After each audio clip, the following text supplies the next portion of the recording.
Capítulo 22 de Deuteronômio, verso 10, marque ele na sua Bíblia, um texto tão singelo, ali tão, no meio de outros, aparentemente até esquecido. Você já leu, mas já esqueceu dele. Hoje é dia de relembrar, em nome de Jesus. Deuteronômio, capítulo 22, verso 10, quem achou? Diz assim o texto sagrado: com o boi e com jumento não lavrarás juntamente. Vocês acharam, irmãos? Comigo mais uma vez? Com boi e com jumento não lavrarás juntamente. O que é lavrar, pastor Manuel? O que é arar a terra? Revolver a terra.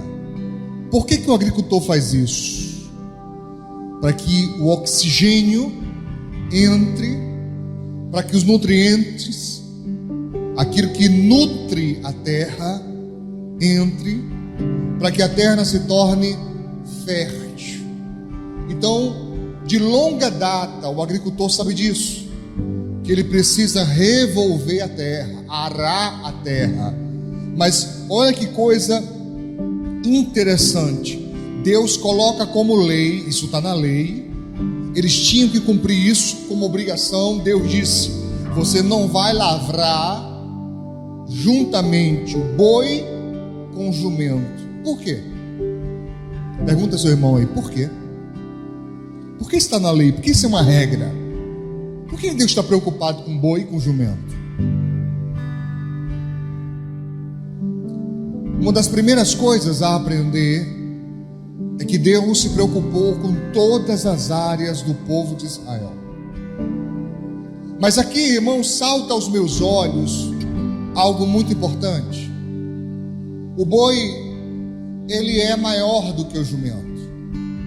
Ele é mais forte do que o jumento.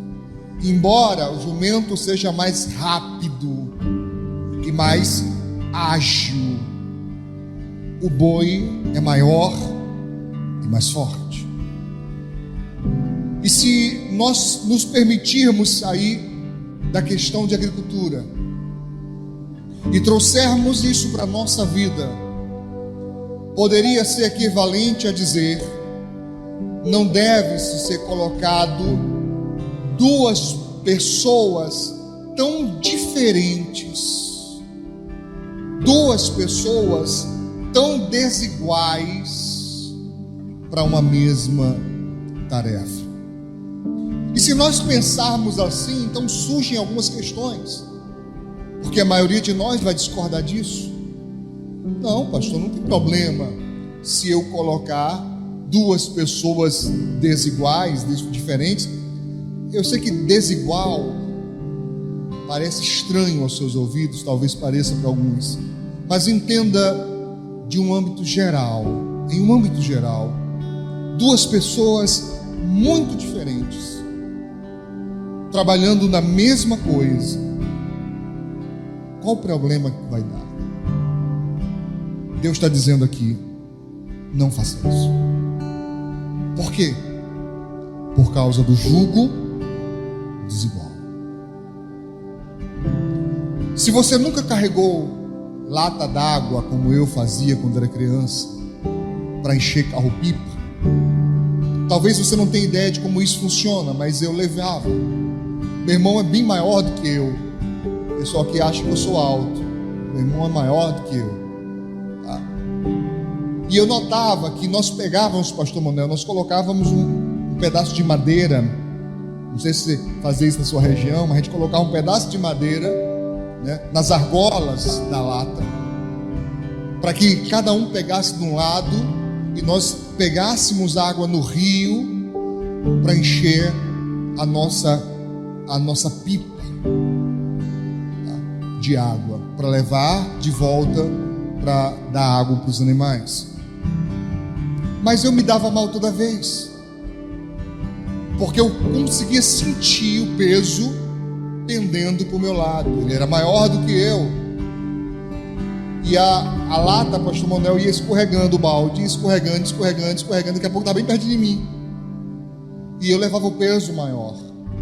Depois que eu fui para a escola dominical, que eu aprendi sobre jugo desigual, isso clareou para mim. Eu falei, a Bíblia está certa. É errado esse negócio. Jugo desigual. Mas que lindo que a palavra de Deus, ela nos dá possibilidades de ampliarmos o entendimento. E eu gostaria nessa noite de falar para você a respeito de um outro ponto: relacionamentos. Há anos eu prego aqui na AME dizendo, queridos, todo relacionamento exerce influência, todo ele, ou de você para com a pessoa, ou dela para com você, mas não há nenhum relacionamento incólume, não há nenhum relacionamento que não produza nada. Vai produzir alguma coisa, boa ou ruim, mas vai produzir alguma coisa. Há pessoas que jamais aceitarão, porque quando você diz que relacionamentos exercem influência, a pessoa se sente intimamente atacada e ela diz: não, eu não sou influenciável. Não, pastor, eu tenho firmeza, eu sou uma pessoa firme, ninguém faz minha cabeça. Mas a verdade é que faz. Poucos reconhecem, mas a verdade é que faz. Daqui a pouco você está adquirindo novos hábitos que não eram da sua cultura original, que não faziam parte da sua vivência, e você começa a falar, você começa a agir conforme outros vão te influenciando. Você também influencia, mas a depender se você está na estatura de boi ou de jumento. E eu não estou falando agora de fortaleza e burrice, eu estou falando apenas de diferenças. Você vai influenciar mais ou menos. Está dando para entender isso, sim ou não? E a Bíblia então nos alerta, já começando a partir de uma situação prática, Deus dizendo: você não vai pegar o boi, que é maior, que é mais forte, colocar com o jumento, que é menor, mesmo mais ágil, mas ele não vai conseguir ser ágil, porque ele não terá forças para conduzir o arado mais rápido do que o boi, porque o boi é mais pesado que ele. Ele vai ter que ir no passo do boi, mas o boi é mais largo, então quer dizer que ele vai ocupar mais espaço naturalmente. Talvez, uma passada de boi não coincida com a mesma passada do jumento, então vai ser sempre uma carga a mais para o jumento ele levar. Você compreende isso, irmãos? Sim ou não? Por favor, deixe esse texto marcado. Eu acho que ele sozinho é autoexplicativo, ele é maravilhoso, mas vamos ampliar isso. Por favor, passe aí para Salmos. Salmo 1, fácil de achar, livro de Salmos, capítulo 1. Eu queria ler 6 versículos do Salmo 1. Os 6 versículos, melhor dizendo, do Salmo 1, que diz, na versão que estou aqui, a Almeida Corrigida Fiel, diz assim: bem-aventurado o homem que não anda segundo o conselho dos ímpios, nem se detém no caminho dos pecadores, nem se assenta na roda dos escarnecedores. Esse é outro texto que eu repito bastante, porque por mais que seja um dos mais conhecidos da cristandade, é um dos menos obedecidos. Atenção a isso. Ele é um dos mais conhecidos, embora seja um dos menos obedecidos. Quando ele diz: não anda conforme o conselho dos ímpios. Impiedade, eu já expliquei aqui na igreja, é o contrário de piedade. Piedade significa o quê? Santidade. Então ele está dizendo: não siga o conselho das pessoas que vivem na prática do pecado.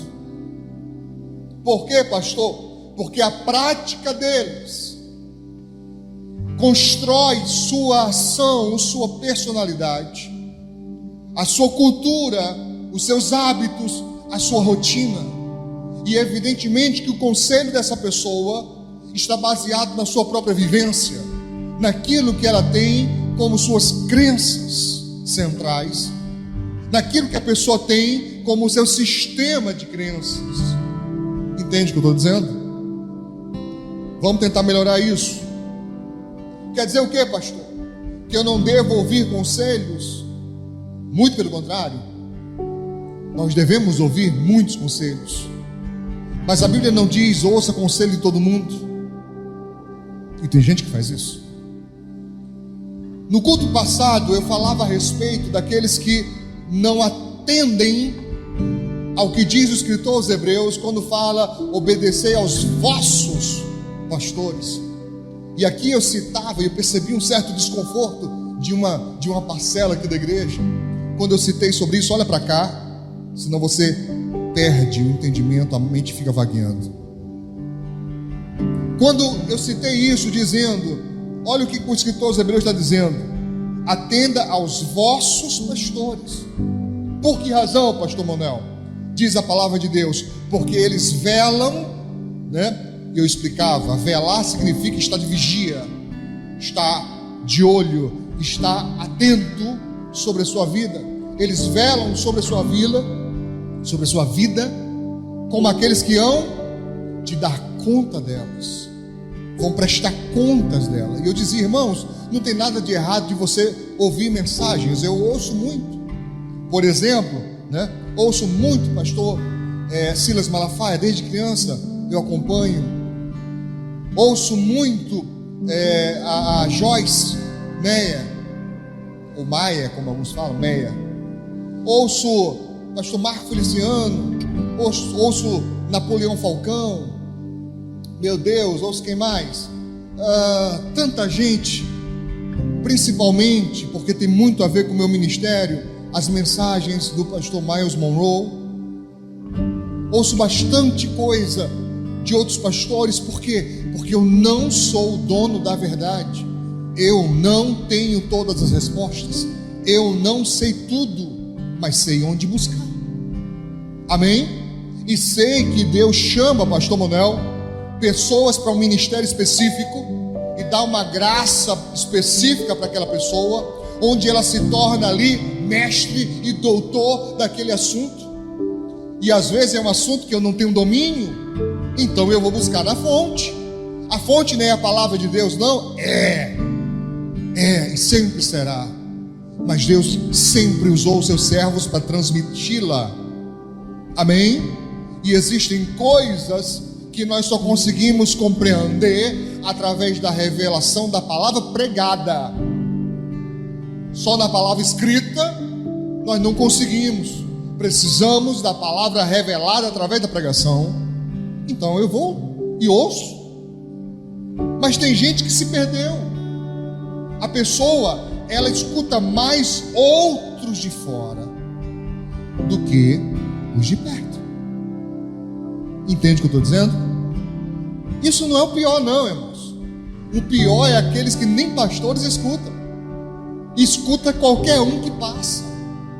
Escuta pessoas que a vida não tem embasamento algum para aconselhar.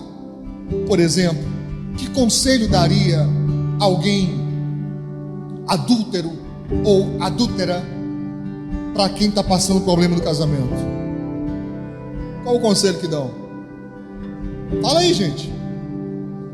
A pessoa diz logo: homem está assim, mulher está assim. A pessoa diz isso, que é a vivência dela. É o conselho que ela vai dar. Se você chega para alguém que não tem direcionamento com Deus, de Deus, e pergunta assim: fulana, o que você acha? Poxa, eu estou com um problema lá no meu relacionamento.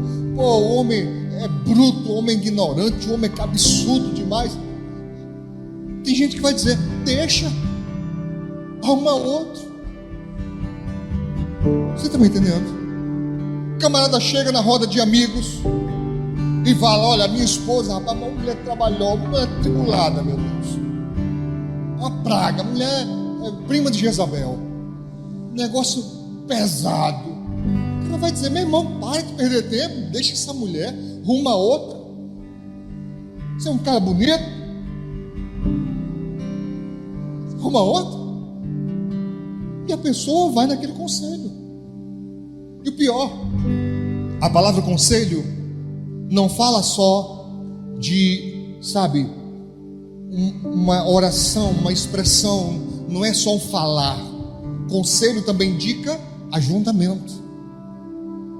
Conselho também indica ajuntamento. Conselho dos ímpios pode ser também ajuntamento de ímpios. E tem gente que só se junta com ímpios. O que você vai colher disso? Isso é um jugo desigual, irmãos. É um jugo desigual. Sabe, pergunta para os meus obreiros qual o conselho que eu dou para eles em relação ao trabalho. Pergunte aí, me ajuda aí, por favor. Se tiver um obreiro, pergunta aí, gente. Se tiver um obreiro perto de você, pergunta qual o conselho que o pastor te dá em relação ao trabalho. Pergunte, qual o conselho? Se eu não aconselho chegar cedo, se eu não digo que chegar atrasado é mau testemunho, se eu não digo atenda, se não põe em risco sua fé, se não atrapalha a sua relação com Deus, atenda. Você está fazendo favor? Não. Você assinou um contrato para servir ali. E a Bíblia Sagrada diz: tudo que te vier a mão para fazer, faze-o com todas as tuas forças. Vê se não é o que é o conselho. Ah, pastor, você não conhece meu patrão, você não conhece minha patroa. Pode ser Satanás. Encarnou ali. O que a Bíblia diz sobre isso, pastor? Você tem que ler a Bíblia, irmãos. Sabe o que a Bíblia diz? Para obedecermos, e não só aos humanos, os bons. Não estou dizendo que tem reptiliano não, viu? Nem extraterrestre não. Humanos e bons no sentido de humanidade, no sentido de ser uma pessoa boa, benéfica, nesse sentido, tá? A Bíblia diz, não é para obedecer só aqueles que são humanos e bons. A Bíblia diz os maus também. Pastor, tem que obedecer? Tem. Você não tem que obedecer a maldade. Se manda você errar, se manda você roubar, se manda você enganar, defraudar, se manda você iludir, você não faz, porque isso fere sua fé, isso fere sua aliança com Deus. Mas o que está mandando está dentro do aceitável, você tem que fazer. Não quero fazer, pede as contas, fica desempregado. Quando tu tiver 3 meses desempregado, depois que acabar o seguro, porque tem gente que acha que seguro é seguro. Todo seguro, não está seguro em nada. Depois que tiver 3 meses desempregado, batendo nas portas, recebendo não, você vai ter saudade. Olhe para mim, olhe uns para os outros. Conhece alguém que já teve saudade de onde saiu? Conhece? Aí vem aquela velha frase: eu era feliz e não sabia. Pois é. Joga fora o que Deus te dá para tu ver o que acontece com você. Joga fora. Ah, pastor, poxa, mas é injusto. Sim, sendo injusto, o caminho do crente é através de quê? Não é murmuração não, irmão? Não é reclamar todo dia não? Tem certeza? Porque é o que eu mais ouço. O povo reclamando. Se você perguntar, se você ora por isso, eu oro. Todo dia oro. Jejuou por isso? Nem jejum, estou até magrinha. Jejum, conversa. Deus diz, é por aqui. Como é que é por aqui? Tuas petições, teus pedidos, anseios, desejos, seja em tudo conhecido de Deus, por Deus, através da oração em súplica com ação de graça. A gente vai murmurar, achando que resolve murmurar, achando que resolve reclamar. Isso mina suas forças, sabia disso? A reclamação diária mina suas forças. Você se condiciona, é um autocondicionamento. Eu acho que eu entendo sobre isso, né? Será que eu entendo? é um autocondicionamento, e você passa a ter ranço pelo que faz, de tanto reclamar, porque você condicionou sua mente que aquilo é ruim, e na hora que você começa a fazer, sente ruim. Eu já conheci pessoas, irmãos, que varriam cantando, pastor Marão, o mais linda do mundo de ver. Não estou falando de igreja não, eu não estou falando de zelador de igreja, obreiro, nada, esquece igreja. Eu estou falando de empresa. A pessoa passar, né? Eu sabia que era crente traduzindo. Deus é bom demais, sabe? De uma presença tão simpática que todo mundo levantava os pés. A pessoa vai, oh, muito obrigado, Deus é bom. E lá se vai a pessoa. O que ela está fazendo, pastor? Ela está condicionando a própria vida a ter prazer até nas coisas mínimas. É o tipo da pessoa que dá graça pelo que tem e não reclama pelo que não tem, porque temos essa tendência a reclamar pelo que não temos, a reclamar pelo que fazemos. Queridos, isso é um problema, porque isso mina suas forças, faz uma mudança na sua memória. Você esquece como era antes disso. Às vezes era pior, muito pior. Às vezes a pessoa estava numa situação muito mais pesada do que hoje, mas não lembra, só lembra que hoje é ruim. Você pode me ajudar, obreiros? Não deixa ninguém não. Pode me ajudar? Eu queria que você tocasse em alguém para ativar aí as recepções cognitivas da pessoa. Toque em alguém e pergunte mesmo: hoje está tão pior assim? Está tão pior assim? É a pior época da sua vida? É mesmo? É mesmo? Nunca teve pior? Mas como é que você reage à sua vida? Queridos, atenção a isso, porque muitos beiram a ingratidão pela porta aberta, e outros não beiram não, já arrombou a porta, já está de ingratidão adentro, não consegue dizer: Senhor, muito obrigado por ter me trazido até aqui. Lembra, Ebenezer? Até aqui nos ajudou o Senhor. Glória a Deus por isso. Glória a Deus, Senhor. Já passei tanta coisa, tanta luta, e agora estou dando ouvidos a ímpios, me aliando a eles, parecendo com eles, me encaixando no meio deles. Não sei você, meu irmão, se você se encaixa no meio de ímpios, você não é crente não. É não. Se você se encaixa, deu bem certinho lá, você não é crente não. Porque o crente é o contrário, filho. Ele entra e traz luz, e as luzes não se unem com as trevas. Das duas uma, meu irmão.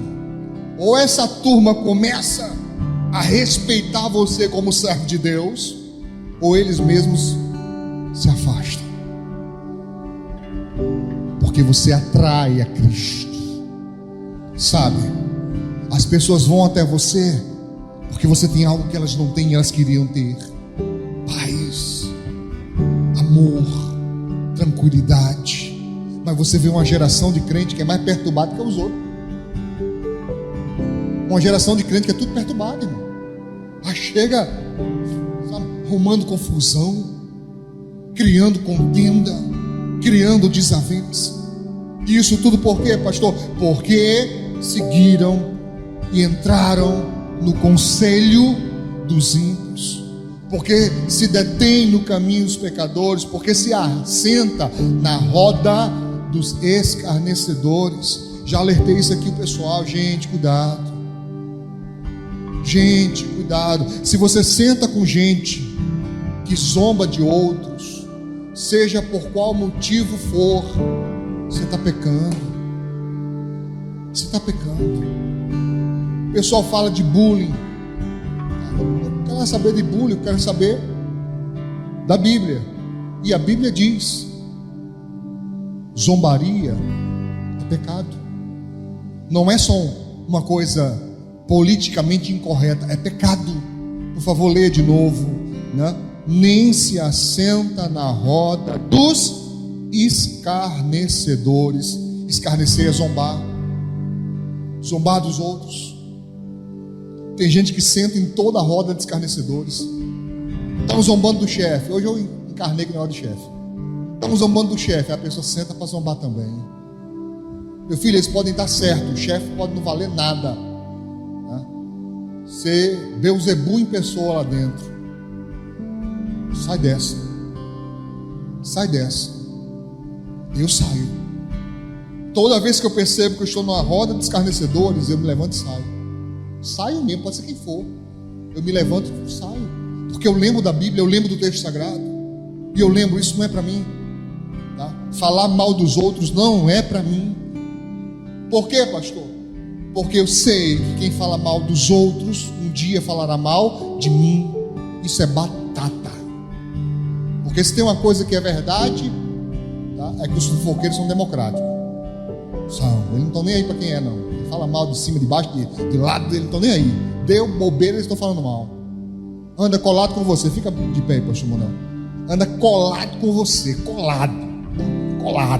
Encangado. Que é como é que chama na minha terra. Conhece essa expressão? Encangado. Aí, rapaz, fecha aí. Isso. Anda colado. Vem cá, corre também aqui. Tá? Lado de lado, pastor Manuel. Tá? O diácono Alisson. Pronto, anda tudo encangado. Amigo, meu irmão, meu camarada. Mas por algum motivo eu precisei me afastar um pouco. Só eu. Aí o que acontece muitas vezes? Os dois falam de mim na minha ausência. Pastor fala muito, mas pega demais, pega muito do pé. Eu sendo você, saia fora. Obrigado, irmãos. A Bíblia diz: quer ser feliz? Quer que as coisas deem certo para você? Não se junte com quem fala mal, porque você paga o mesmo preço. E paga, irmãos. Uma hora a conta chega. E nem todo mundo suporta. Está me entendendo, sim ou não? Ainda estou no versículo 1. Meu Deus. Antes, tem o seu prazer na lei do Senhor, e na sua lei medita de dia e de noite. Olha isso. Se afasta do que Deus diz, se aproxima do que Deus diz. Entendeu isso? Se afasta do mal, se aproxima da palavra. Qual é a consequência disso? Verso 3: será como a árvore plantada junto ao ribeiro de águas, qual dá o seu fruto no tempo certo, as suas folhas não cairão, tudo quanto fizer prosperará. Isso é futuro, não é imediato. Vai acontecer no tempo certo, vai dar certo. Não são assim os ímpios, mas são como a moinha. Moinha é palha, tá? Moinha é o que sobrou depois de moído. Você pega o trigo, né? Bate, pega ali, sabe, o que sobrou, que chama moinha. O vento leva embora, o vento espalha. Pois os ímpios não subsistirão no juízo, nem os pecadores na congregação dos justos, porque o Senhor conhece o caminho dos justos, mas o caminho do ímpio perecerá. Qual é o caminho do ímpio? Qual é o fim do ímpio? Perecer. Por que você vai junto com alguém que vai perecer?